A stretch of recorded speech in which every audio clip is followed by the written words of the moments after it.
नमस्कार, बहुत स्वागत है आपका और मैं हूं आपके साथ जागृति खंतवाल। भारत एकमात्र देश या उन चुनिंदा देशों में से एक है जहां बीते 3 सालों में तेल के दाम घटे हैं। अब पेट्रोलियम मंत्री हरदीप सिंह पुरी ने गुरुवार को कहा कि अगर कच्चे तेल की कीमतें अगले 2 से 3 महीने तक मौजूदा स्तर पर बनी रहती हैं तो भारत के पास तेल की कीमतों में कटौती की गुंजाइश है।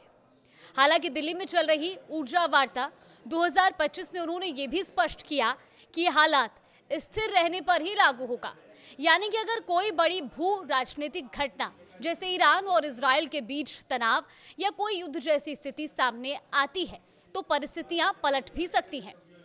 हरदीप पुरी ने रूस से तेल खरीदने की वजह से अमेरिका की ओर से की जा रही बयानबाजी का भी जवाब दिया है।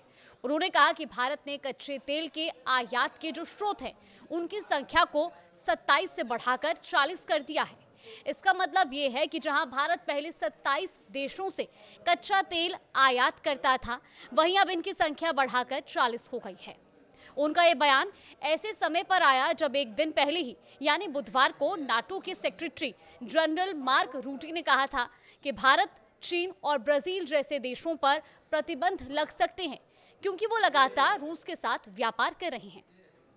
हरदीप पुरी ने गुरुवार को यह भी स्पष्ट किया कि भारत ने रूस से प्रतिबंधित तेल नहीं खरीदा है। उन्होंने कहा कि रूस के तेल पर कोई वैश्विक प्रतिबंध नहीं था, सिर्फ कीमतों को एक तय सीमा में बांधा गया था। साथ ही पेट्रोलियम मंत्री हरदीप पुरी ने यह भी कहा कि उन्हें इस मामले में किसी तरह का दबाव महसूस नहीं हो रहा है। अगर कुछ होता है तो उससे निपट लिया जाएगा क्योंकि भारत के पास पर्याप्त मात्रा में सप्लाई उपलब्ध है।